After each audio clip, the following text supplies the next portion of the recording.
Welcome back to my YouTube channel. In this video, we are going to discuss the depletion of atmospheric ozone. ये basically fourth काज है कि human activities किस तरह atmosphere को destroy कर रही हैं. फर्स्ट वन कौन सा था? Nutrient enrichment. सेकंड वन कौन सा था? Toxin accumulation. थर्ड वन कौन सा था? Greenhouse gases and their effect. And fourth one is depletion of atmospheric ozone. Ozone basically आपको पता है ऑक्सीजन का एक एटमॉस्फेयर आइसोटोप है. O3 से रिप्रेजेंट किया जाता है इसको. इसकी कंसनट्रेशन जो है ना एटमॉस्फेरिक ओजोन की, ये भी बहुत ज़्यादा चेंज हुई है. क्यों? ह्यूमन एक्टिविटीज़ की वजह से. बेसिकली ओजोन का काम क्या होता है कि ये जो सूरज की हार्मफुल रेडिएशंस होती हैं ना, अल्ट्रावायलेट रेडिएशंस होती हैं, उनको ज़मीन तक नहीं आने देती. ये प्रेजेंट कहाँ पे होती है? स्ट्रेटोस्फेयर में, 17 से 25 kilometre above the earth surface. और पिछले कुछ सालों से इसका जो कह लें कि इसकी जो लेयर है वो मुसलसल थिन होती जा रही है. यानी अगर लेयर थिन होगी तो वो जो यूवी लाइट जिनसे ये प्रोटेक्ट करती है हमें, उनको गुजरने देगी. अब इसका मेजर काज क्या है कि ये जो ओजोन लेयर है ये थिन कैसे हो रही है? Due to accumulation of chlorofluorocarbons. Chlorofluorocarbons क्या करते हैं? कहाँ से कह लें कि ये निकलते हैं. आपको पता है ये जो रेफ्रिजरेटर्स वगैरह होते हैं ना, इनकी मैन्युफैक्चरिंग में यूज़ होते हैं क्लोरोफ्लोरोकार्बन्स, या फिर इनके यूज़ होते हैं रेफ्रिजरेशन में. ठीक है. अब क्लोरोफ्लोरोकार्बन्स जो है ना स्ट्रेटोस्फेयर में जाके क्या करते हैं कि रिएक्ट करते हैं ऑक्सीजन के साथ. कैसे? क्योंकि क्लोरोफ्लोरोकार्बन में होती है क्लोरीन. क्लोरीन जो है वो ओजोन के साथ रिएक्ट करती है और कन्वर्ट कर देती है ओजोन को किसमें? ऑक्सीजन में. और क्लोरीन मालिक्यूल जो होता है वो फ्री हो जाता है. यहाँ पे हम डायग्राम में देखते हैं कि देखें क्लोरोफ्लोरोकार्बन था हमारे पास. ठीक है. उससे क्लोरीन जो है वो रिलीज़ हुई. उस क्लोरीन ने क्या किया? ओजोन को चेंज कर दिया ऑक्सीजन में, और जो क्लोरीन का मालिक्यूल था वो खुद सेपरेट हो गया और वो नेक्स्ट रिएक्शन के लिए अवेलेबल हो गया. यानी क्लोरीन मालिक्यूल जो हैं वो चेन रिएक्शन में ओजोन को कन्वर्ट किस में कर रहे हैं? ऑक्सीजन में. अब जिसकी वजह से ओजोन लेयर जो है वो थिन होती जा रही है. और इसका सबसे ज़्यादा प्रूफ हमें कहाँ पे मिलता है? एंटार्क्टिका में. स्प्रिंग में वहाँ पे सबसे ज़्यादा ओजोन होल जो होता है वो देखा जा सकता है. क्यों?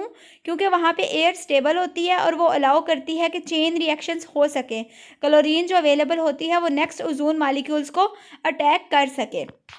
लेकिन यहाँ पे एक बात है कि जो ओजोन होल है ना उसका साइज़ पिछले जो रिसेंट ईयर्स है ना उनमें कम हुआ है. कैसे? कि कह लें कि कुछ ऐसे जो हम नेक्स्ट देखेंगे, कुछ ऐसे ट्रीटीज़ बनाए गए हैं जिसकी वजह से क्लोरोफ्लोरोकार्बन्स के यूज़ को एलिमिनेट किया गया है या कम किया गया है. ये अभी हम नेक्स्ट देखते हैं. कुछ एरियाज़ में क्या है? ओजोन होल का साइज़ कम है, लेकिन कुछ ऐसे एरियाज़ हैं जैसे ऑस्ट्रेलिया, न्यूजीलैंड वगैरह, वहाँ पे ओजोन होल का साइज़ जो है वो बहुत ज़्यादा बड़ा है. अब जैसे ही ओजोन होल का साइज़ बड़ा होगा, ओजोन लेवल जो है वो कम होगा स्ट्रेटोस्फेयर में, तो उसका नुकसान क्या होगा कि जो इंटेंसिटी है यूवी रेज़ की, यानी जितनी यूवी रेज़ अर्थ पे पहुंच रही हैं, जितना बड़ा ओजोन होल होगा उतनी ज़्यादा रेज़ अर्थ पे पहुंचेंगी, जिसकी वजह से अर्थ पे लाइफ को बहुत ज़्यादा ख़तरा हो रहा है. ये प्लांट्स के लिए, एनिमल्स के लिए, माइक्रो ऑर्गेनिजम्स के लिए एट ए टाइम सबके लिए डेंजरस है. जैसे ह्यूमन में इसकी वजह से स्किन कैंसर हो रहा है. ठीक है. प्लांट्स जो हैं उनकी प्रोडक्शन कम हो रही है. जो फाइटोप्लैंक्टन्स हैं उनकी प्रोडक्शन भी कम हो रही है. अब यहाँ पे ना इस चीज़ को कंफर्म करने के लिए कि आया कि ओजोन डिप्लीशन जो है वो इफ़ेक्ट कर रही है ह्यूमन लाइफ को, एक एक्सपेरिमेंट किया गया. ह्यूमन के साथ साथ प्लांट लाइफ को भी किस तरह इफ़ेक्ट कर रही है. तो क्या किया गया कि ओजोन होल जो है ना, एक इकोसिस्टम जो कहाँ पे लिया गया? टिप ऑफ साउथ अमेरिका में. वहाँ पे जो ओजोन होल था वो बहुत बड़ा था और अमाउंट ऑफ रेडिएशन जो है उनको इंक्रीज़ किया गया. यानी जब ओजोन होल इस एरिया से आया और रेडिएशन जो है वो अर्थ पर पहुंची, तो उससे क्या हुआ कि वो प्लांट्स जिनको फिल्टर से कवर नहीं किया गया था, उनका डीएनए डैमेज हुआ. क्या एक्सपेरिमेंट था कि ओजोन होल जब उस एरिया में आया तो वहाँ पे क्या था? यूवी लाइट ज़्यादा हो गई, जिसकी वजह से जो प्लांट हैं उनको डैमेज हुआ. इस चीज़ को कवर करने के लिए एक प्रोटोकॉल बनाया गया. ठीक है. 197 नेशंस ने उस पर साइन किए. वो प्रोटोकॉल क्या था कि क्लोरोफ्लोरोकार्बन्स के यूज़ को मिनिमाइज़ किया जाए, अभी भी कुछ ऐसे एरियाज़ हैं जहाँ पे ये यूज़ हो रहा है, लेकिन कुछ ऐसे कंट्रीज़ भी हैं जहाँ पे क्लोरोफ्लोरोकार्बन की प्रोडक्शन कम्प्लीटली एंड हो गई है, जैसे कि यूनाइटेड स्टेट्स।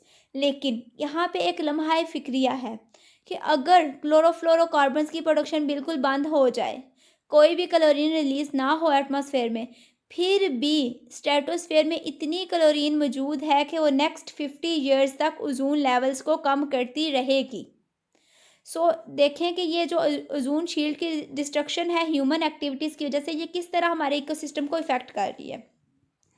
आज की इस वीडियो में हमने क्या-क्या सीखा कि ओज़ोन बेसिकली कहाँ पे प्रेज़ेंट होती है, इसका काम क्या होता है, ओज़ोन लेयर की डिस्ट्रक्शन का मेजर सबब क्या बन रहे हैं, कौन से रीज़न्स हैं, ठीक है। उसके बाद हमने एक एक्सपेरिमेंट से प्रूव किया कि जो प्लांट्स हैं वो किस तरह डैमेज होते हैं और वाक़ई ही ओज़ोन होल से यूवी लाइट्स जो हैं वो अर्थ पे आती हैं।